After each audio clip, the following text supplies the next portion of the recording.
అందరికీ నమస్తే. నేను మీ కందిలి రాజేందర్.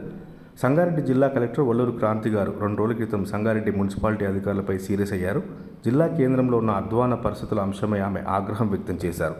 మున్సిపల్ కమిషనర్ ప్రతిరోజు ఉదయాన్నే వార్డుల్లో పర్యటించాలని, ప్రజల సమస్యలను అడిగి తెలుసుకోవాలన్నారు. తడి పొడి చెత్త వేరువేరుగా సేకరించాలని ఆదేశించారు. రోడ్లపై నీళ్లు నిల్వ ఉండకుండా జాగ్రత్తలు తీసుకోవాలన్నారు. లేని పక్షంలో కఠిన చర్యలు తప్పవంటూ ఆమె హెచ్చరించారు. మరి మన సంగారెడ్డి మున్సిపల్ అధికారులు ఎంత వేగంగా స్పందించారో, పట్టణాన్ని ఎంత పరిశుభ్రంగా తీర్చిదిద్దారో ఈ వీడియోలు చూస్తే మీకే అర్థమవుతుంది. ఈ వీడియోలన్నీ కూడా శనివారం ఉదయం 9 గంటల నుంచి 10 గంటల మధ్యలో తీసినవి. ఇవి కూడా ఎక్కడో మారుమూల లోపల కాలనీలో గల్లీల్లో తీసినవి కాదు. సంగారెడ్డి పట్టణంలోని ప్రధాన రహదారుల పక్కనే ఈ చెత్త కుప్పలు కనిపించాయి. పాత బస్టాండ్ నుంచి మొదలు పెడితే కలెక్టరేట్ వరకు ఎక్కడ చూసినా ఇవే ఆ చెత్త కుప్పలు, ఆ వీధులన్నీ అపరిశుభ్రంగా మనకు కనిపిస్తూ ఉన్నాయి. సాధారణంగా ఉన్నతాధికారులు ఆదేశిస్తే కనీసం 4-5 రోజులు ఆ కింది స్థాయి సిబ్బంది, ఉద్యోగులు హడావుడి చేస్తారు.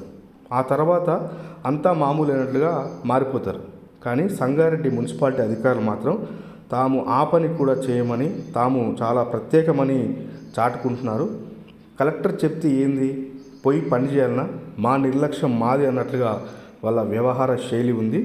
ఇందుకు ప్రధానంగా మున్సిపల్ ఉద్యోగులు కానీ, అధికారులు కానీ, సిబ్బంది కానీ ఆ ప్రజారోగ్యం మీద కనీస పట్టింపు లేకపోవడమే ప్రధానమైన సమస్య. వాళ్ళు కనీసం తమ బాధ్యతను కూడా నిర్వర్తించడం లేదు.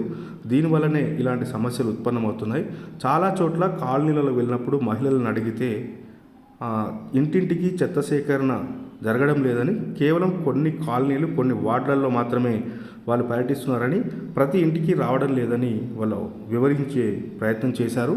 ఇంకా మనం మురుగునీటి పారుదల వ్యవస్థ గురించి మాట్లాడుకుంటే చాలా అధ్వానమైన పరిస్థితులు ఉన్నాయి.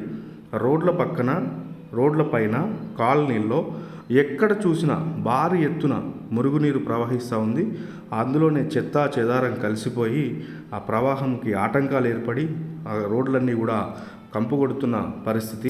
ఈ వానాకాలంలో ముందస్తు ప్రణాళికలు వేసుకొని అందుకు తగినట్లుగా చర్యలు తీసుకుంటే తప్ప ఆశించిన ప్రయోజనాలు దక్కవు. కానీ సంగారెడ్డి మున్సిపాలిటీ అధికారులు మాత్రం తమకేం సంబంధం లేదు, ప్రజారోగ్యంతో మాకు ఏమీ సంబంధం లేదన్నట్లుగా వాళ్ళు వ్యవహరిస్తున్నారు. ఈ దృశ్యాలన్నీ కూడా సంగారెడ్డి పట్టణంలోని ప్రధాన రహదారుల పక్కన తీసినవే. సంగారెడ్డి మున్సిపాలిటీలోని ప్రజల ఆరోగ్యాన్ని దృష్టిలో పెట్టుకొని ఈ వర్షాకాలంలో తలెత్తే ఇబ్బందులను నివారించేలా ప్రత్యేకంగా ప్రణాళికలు రూపొందించాలి.